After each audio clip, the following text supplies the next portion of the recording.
I think we need to inspect the colonial collection room.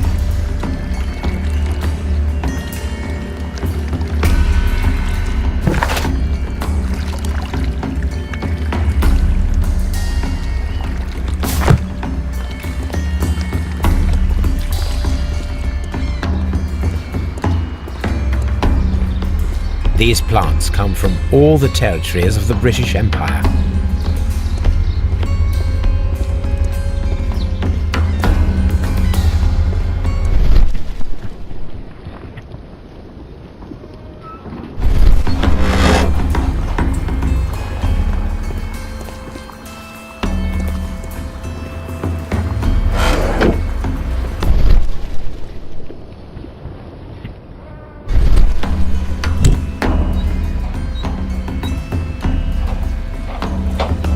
A fragment of marble, most likely chipped from a statue or sculpture.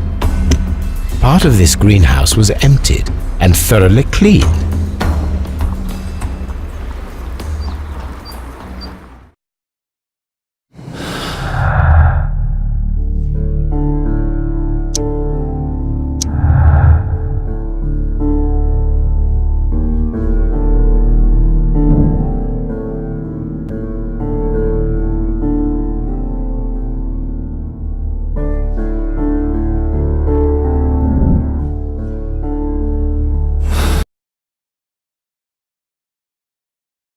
I asked Inspector Lestrade to take Montague Dunn's body to Scotland Yard. It's ready for autopsy then.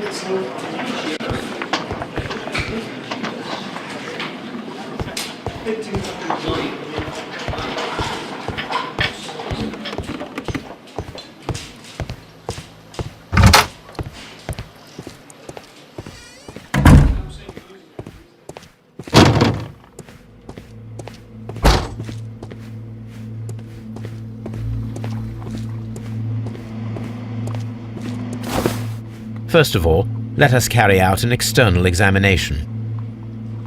There are no suspicious marks upon the chest. Let us finish our external examination so that we can proceed with the autopsy.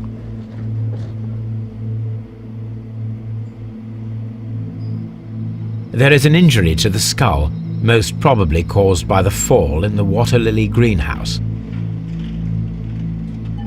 The vessels and the pupil of the eye appear quite normal. The air from the lungs carries a faint floral aroma.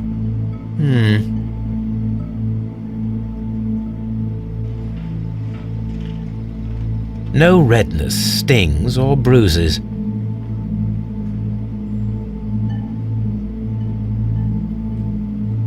No redness, sting.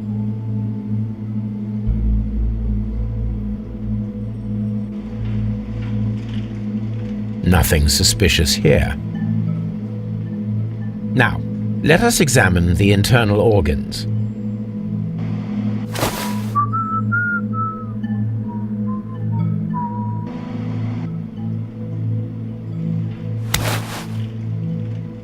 The liver is enlarged. It would seem that he was suffering from an alcohol addiction.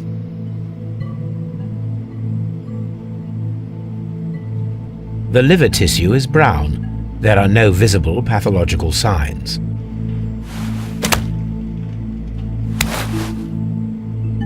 The heart's blood vessels show no pathological signs. The heart tissue shows no visible pathological signs.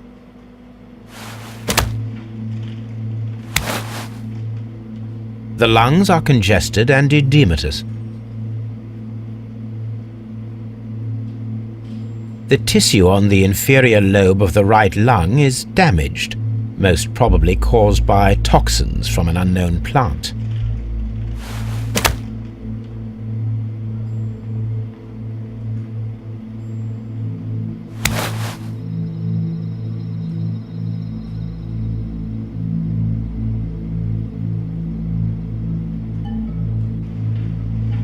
The stomach tissues show no visible pathological signs.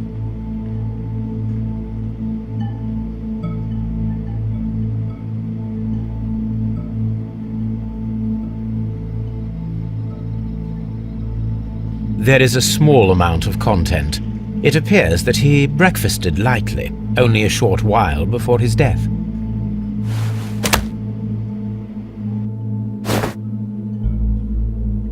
My suspicions have been substantiated. Montague Dunn, the director of Kew Gardens, died from poisoning. Plant poisoning, to be more exact. You mean... Yes, it is murder. We should inform Lestrade. Yes, but do remember, Watson, that I discovered the murder. The challenge is mine. The challenge, Holmes? We need to locate that deadly plant. Such a perfect murder appeals to me. Murder of any kind appeals to you. Is that all we need to do? No.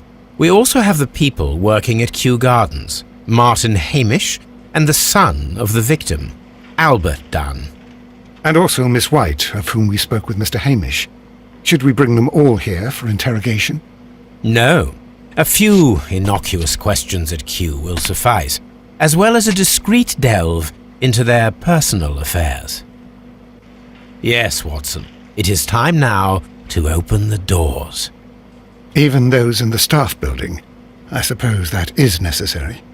We should also be concerned with the victim himself. After all, we don't know very much about Montague Dunn. You're enjoying this already, aren't you? More than a little.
Mr. Hamish, can you explain to us what happened to the colonial collection? It seems somewhat depleted. But, most likely maintenance work, tidying up. You're not sure, then?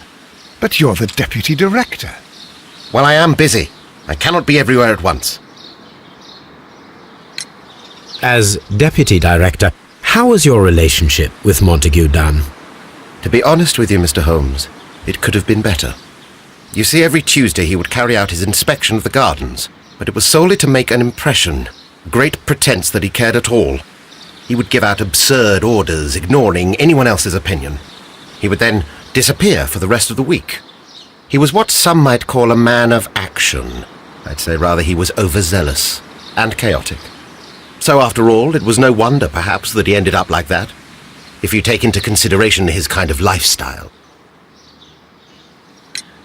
You mentioned that Mr. Dunn led a particular lifestyle.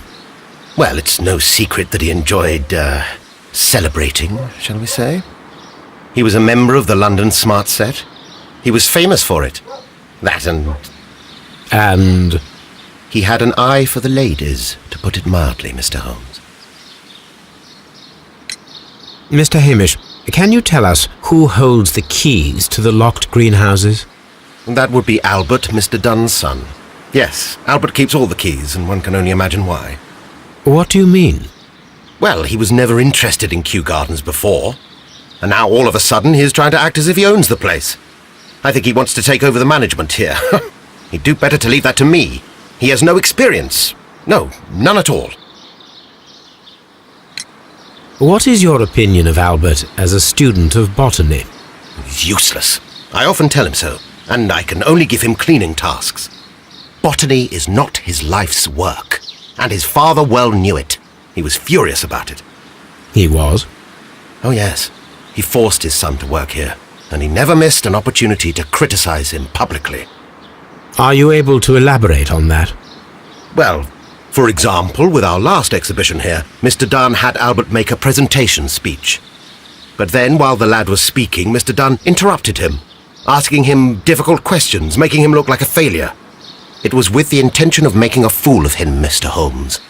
That must have been terribly humiliating. Yes, he was crushed, and he had to leave. Everybody was making fun of poor Albert. That is, except for Miss Margaret White, who is such a nice lady and who always takes pity on Albert. You mentioned a Miss White. Would you tell us more about her? She is a student who works here part-time. She is quite charming indeed. She possesses a great talent for botany. You should take a look at some of her experiments that she carried out in the laboratory. Ah, if only she were not so naive. Why naive? The way she used to flutter around Mr. Montague Dunn. And he couldn't help but be flattered by all her attention. How could an intelligent woman such as Miss White not see through his game? I can only scratch my head and wonder. Tell me, Mr. Hamish, do you grow the more deadly variety of plant here? You mean insectivorous? Yes, but nothing larger than that. Thank you, Mr. Hamish. We shall continue our investigation.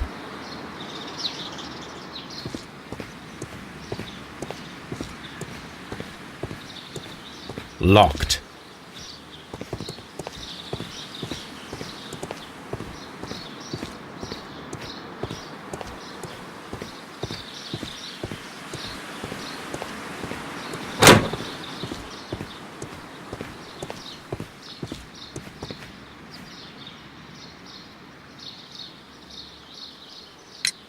Who is Miss Margaret White? She is the young lady who studies with me. She visits here sometimes to help out with the greenhouses. In fact, she should be here today. She wanted to work at the seed house. That's the small greenhouse across from the large glass house. We noticed that a part of the colonial collection has been cleared. At the moment I'm just dealing with the storage room. I don't know much about the other rooms. I imagine that your relationship with your father may have been a strained one. Yes. I cannot say that he was a kind man, for he never listened to me at all. He forced me to work here. But now, after his death, I've been pondering it over. Perhaps he wasn't so wrong about me after all. I have to follow his path, and I have to manage Kew Gardens, and I can do it. I can be as good as any other who works here. Would you please tell us about Martin Hamish, the Deputy Director? Well, I have to tell you that Mr. Hamish is not and has never been the Deputy Director of Kew Gardens. My father would not have tolerated it. Indeed? That is most interesting. He told us that he was. Yes, because he believes that the management should be passed down to him now that my father is dead. But in actual fact, Mr. Hamish only has the honour of being the garden's longest-serving employee. In fact, if we are to think logically at all, it should be me who takes over the management of Kew Gardens. Do you not have a good relationship with Mr. Hamish? I suppose so. But we have very little in common. Mr. Hamish loves his plants and Kew Gardens, and I cannot say that I share his passion. I see. And how was his relationship with your father? Oh, he hated my father. It was obvious. He would be furious whenever my father boasted of Kew Gardens in the newspapers or at conferences. He was convinced that my father was stealing all of the credit for himself. But my father treated Mr. Hamish in the same way as he treated anyone. Dismissively. With indifference. Do you hold the keys to all of these locked doors? Yes, you can have them. But I cannot give you the keys to the cloakroom. The employees' effects are private. I am sure you understand. Thank you, young man. We shall see you again soon.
Newspapers discussing Kew Gardens.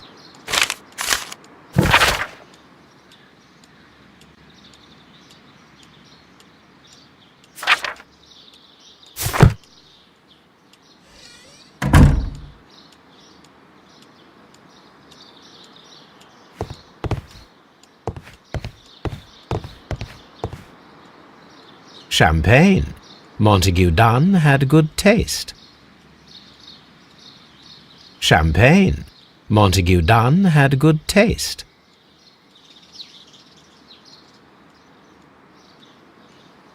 French wine. A remarkable vintage.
I suggest that we don't tell Miss Margaret White about this document.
What should we do next, Holmes?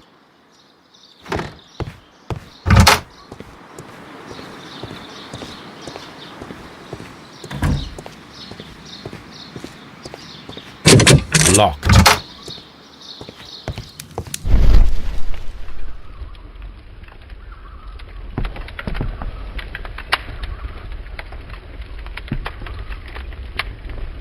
There was a bottle here. It left behind a trace of the substance that pervaded the laboratory. Gold dust? Good heavens. What's it doing here? The gold is almost immune to chemical attacks, so it may be a valuable auxiliary for various experiments. But why would anyone perform such experiments in a botanical garden?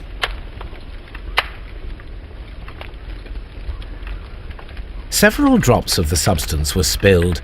Someone carried this bottle around. Several drops of the substance were spilled. Someone carried this bottle around. The bottle is no longer here, but it is possible to detect a faint scent.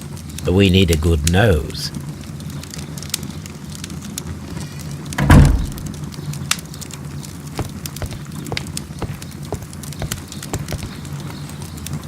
The employee's cloakroom. Locked. Holmes, Albert Dunn didn't give us the key to this door. It does not matter. We will open it.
Open.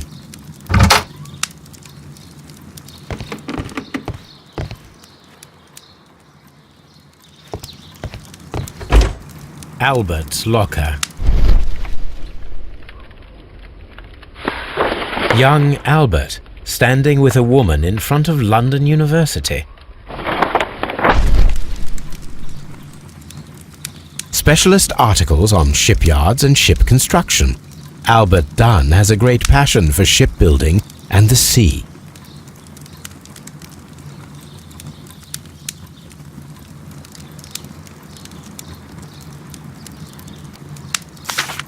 A rejection letter from the British Royal Naval College.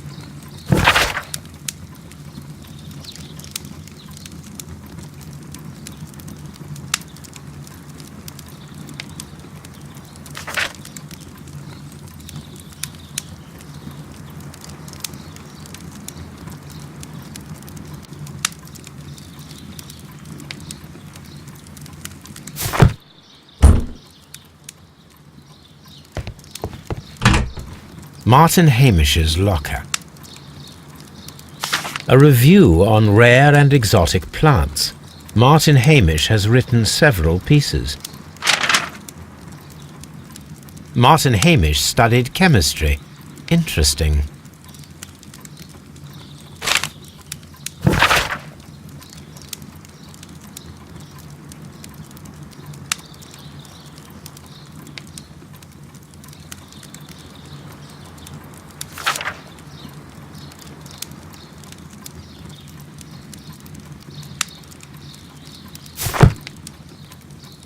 Martin Hamish studied.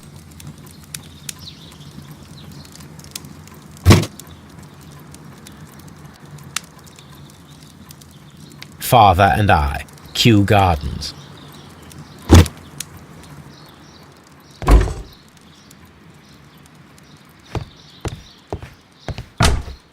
Miss White's locker. Apparently, Miss White is a capable student. A draft of the letter that Miss White sent to her parents.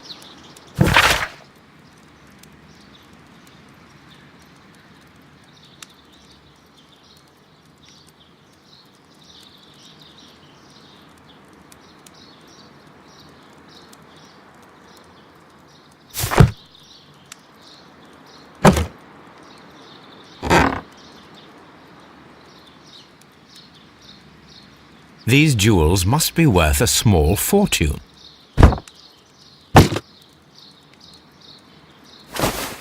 A vanity purse. It is of high quality.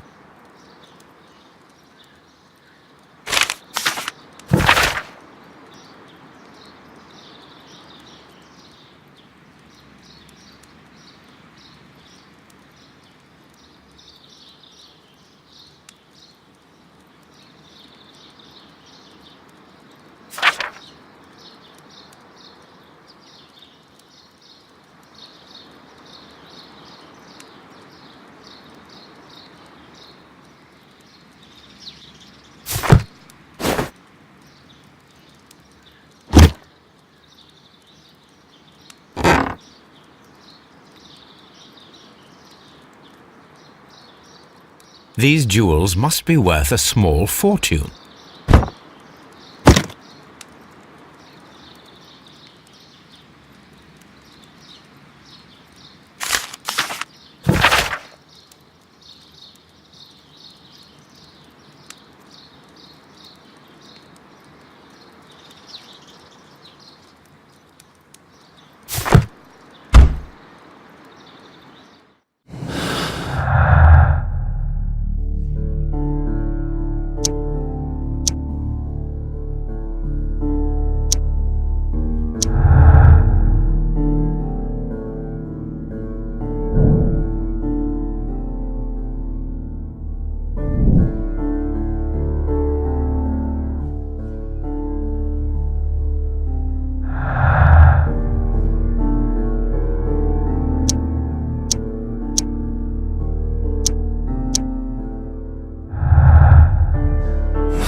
A botany book.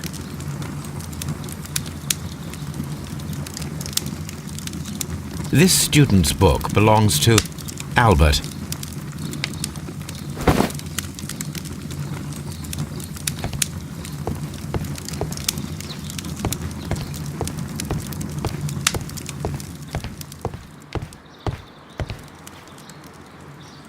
Gloves, waterproof aprons, everything one might need for self-protection.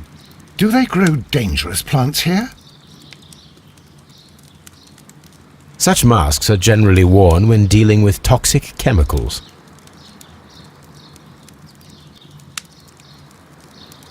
Gloves, waterproof aprons, everything one might need for self-protection. Do they grow dangerous plants here? It appears as though the protective equipment is missing from here.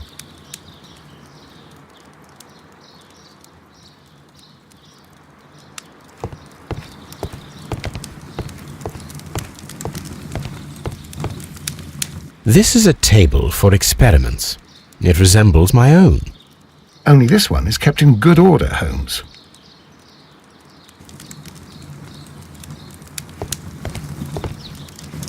A phonograph used for voice recording. Remarkable. Yes, this is quite a modern laboratory.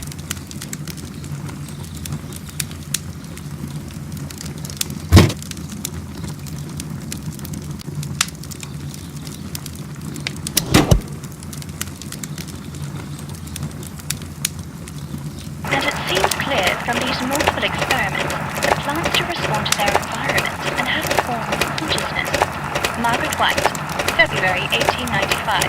Report number 245. Study report.